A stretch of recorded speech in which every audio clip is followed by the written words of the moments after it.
I was born and raised in a semi-rural military town called Gilgil, Kenya, which is 2 hours away from Nairobi. My dad had a pharmacy in Gilgil. And one of the coolest things was just sitting in on consultations, because you had people coming in to see my dad about a sick cow. And then on the other end, you'd have someone coming in to consult regarding like a newborn. And I think from then, I remember very clearly knowing that I wanted to be able to help people. And I loved watching how my dad was helping a lot of people.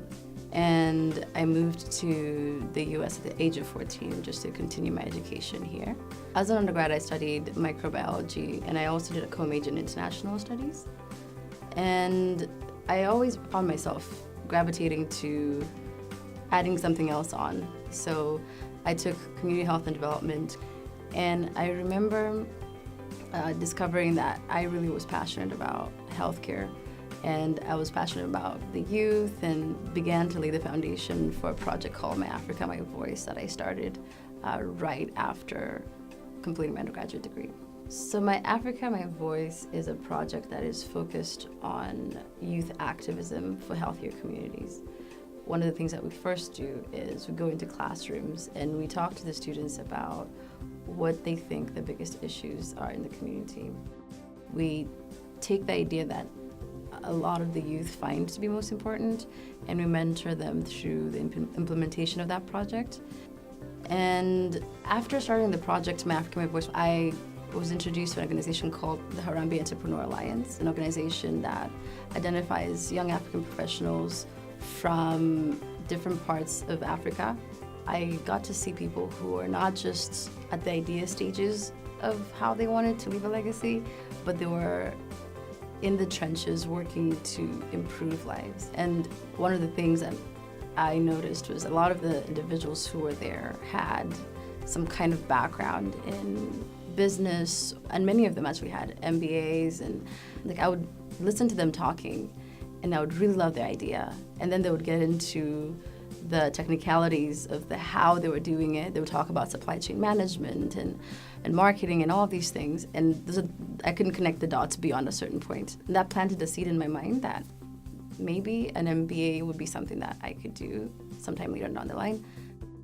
After the first years of medicine, I began to feel as if I really needed something else. I had worked so hard to get into medical school. And then after getting into medical school, then I realized that I hadn't quite defined what that next vision was to propel me to the next stage of my life. I needed something else to kind of help me think about the broader ideas behind whatever it is that I was doing. So you realize that in order to address issues at the community level, it takes a more interdisciplinary approach, and you need not just a physician to take care of the sick patient. You also need someone who knows how to manage a project at that level. You also need someone else who might understand how the finances of a nonprofit need to run, someone with some knowledge in accounting. And coming to the MBA program really helped me appreciate that so much more. And it's almost like this really cool full circle opportunity to connect a lot of dots. And it's really enabled me to reflect on the dynamics that exist on a more macro level. And I think taking that approach allows someone to establish sustainability within the community in terms of the projects that you put forth. I really feel like I have a renewed vision.